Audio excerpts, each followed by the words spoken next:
We're going to take you now through something that's very interesting. It's a terrible and puzzling story. A young man, a teenager, is in jail today in Toledo, Ohio.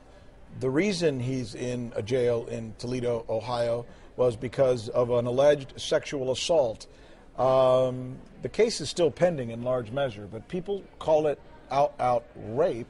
And he has told police, I was doing what I was doing. But here's the punchline, right?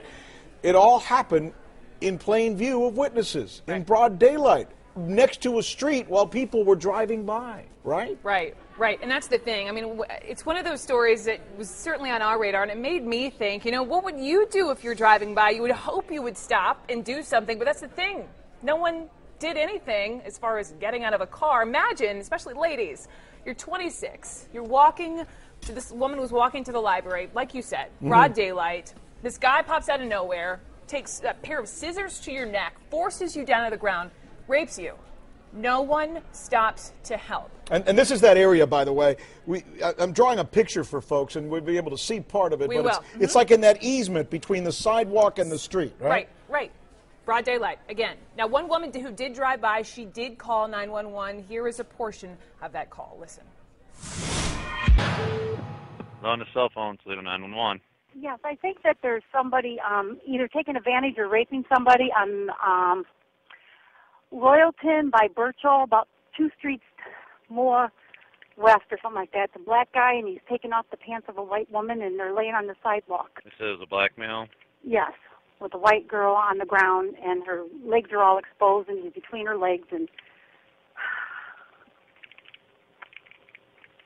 you didn't see any weapons, did you? No, I didn't. So we should point out, yes, we reached out to that woman to try to have her on. She was so emotional. She broke down on the phone. She relieves it every day. It happened last week. She has nightmares, she says, every night. And it was hard to make the call because I understand a lot of people weren't quite, they're not quite sure if it was consensual or not. Exactly. It's easy to blame people. Why didn't you immediately go over there? Well, sometimes you're just so uncomfortable with things you see, you're not quite sure how to make it. You're kind of like, what's going on? Right. Is she consenting or not? Bottom line, there were a number of people who passed by in cars. They were laying on their horns, honking at the suspect, 15 years old, did not stop violating this woman. Joining me now from Toledo is Ashley McCoy. She knows this neighborhood. In fact, she grew up in this neighborhood. She was driving by that day as well, and she is one of the people who saw this happen. Also joining us is Brooke Baldwin, who's been drilling down on this story as well. And you know what, before we even start the interview, we should also say that we've tried to contact the other side, right? We called the attorneys. We reached out to the defense attorney. It's important to point that out as well, where we're reaching out to both sides. No comment so far. All right, let's start with you if we can, Ashley. What time was it? What did you see? Describe for our viewers what you saw that day. It was 2:30 in the afternoon. I was driving down the street with my kids and my babysitter, and he had noticed something up above on the sidewalk, and I looked, and we were like, "Wow, that's crazy!" Can you see? Can you see a monitor? Can you see a monitor right now? Can you see what we're broadcasting? All right, I'll describe it for you. We're looking at a corner intersection. There seems to be a fire hydrant there on the right. And there's a street, and it looks like the street goes straight, but there's a left turn. Can you tell our viewers where this incident was happening so we get a better idea? It was right before a corner. Right. On the left-hand side. Right. On the side of somebody's house on the sidewalk. So we're looking basically then, as you describe it, I think the picture we're looking at reflects the area we're talking about. It's not like it was behind a bush. It wasn't like it was behind a placard, or it was literally out in the open. Yes. We weren't sure on what was happening. We just seen 2 people having sex, and that's what it looked like. We didn't see no signs of struggle or cry for help or anything. I had laid on my horn because we thought it was 2 teenagers. So I laid on my horn, tell them, get up, that's not right. Well, when we had drove off, and the person that I was with, he said that, that's just weird, that doesn't seem right. So he had went back to the scene, and that's when the police and the fire trucks and all that was there. Wait, the person who was riding in your car with you after driving by. So when you first drove by, your first impression was, this is weird, but maybe it's just two people having sex. Let me just go on. Later on, we thought for... Go ahead.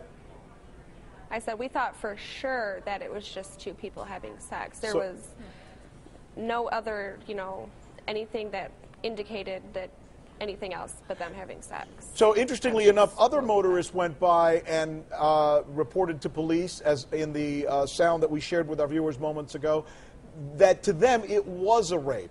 Obviously, that could be because they saw something you didn't see when you went by, right? You didn't all go out at the same time. I get that. Right. I get that. Has there been a lot of criticism in town? Have you felt like, my God, maybe I should have been more on top of this? I should have been more aware? Well, yeah, there's been a lot of criticism, but I had my kids in my car, so even if I did see something, that showed that she was being raped, I probably would have just called 911 because I had my babies in my car. So that makes sense. Ashley, let me ask you this, and I don't know if it was perhaps female intuition eventually that you thought, you know what, this wasn't just consensual sex, something wasn't right. Do you think, because I feel like there's been a lot of stories in the news lately where we just kind of wonder after the fact, why didn't someone speak up? Is there something you and perhaps all of us can glean from this kind of incident?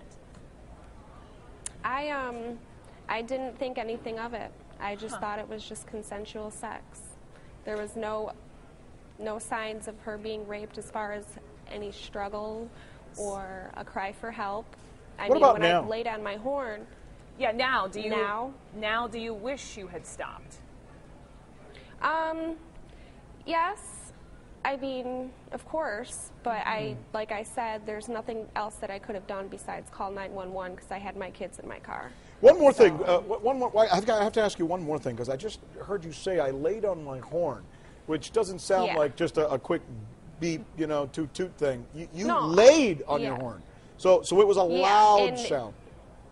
Yeah, and basically it was just like telling them to get up. And move because that wasn't right because I thought they were just young teenagers having sex on a sidewalk. Right, but my question is, when you laid on your horn, that act was taking place. What was his reaction? What happened? His reaction was he just looked up and he just continued doing what he was doing, and she just, it was just the same. It was nothing different. The alleged perpetrator, a high school freshman. I want you to hear what the police officers are saying about this accused. Someone's brazen enough at age 15 to grab an unknown female off the street in the middle of the day. I think the chances of his actions continuing are very likely. That was Sergeant Sam Harris of the Toledo Police Department, 33 years on the force. He is my next guest. We're going to talk about the kid in the moment, this high school freshman. First, though, let me ask you this, if we could, officer. What is a citizen's duty in a case like this? I mean, broad daylight, crowded street. If I were to see something like this, or here, better yet, suppose my wife were driving down the street and she was to see this, how would you want her to do? How would you want her to respond?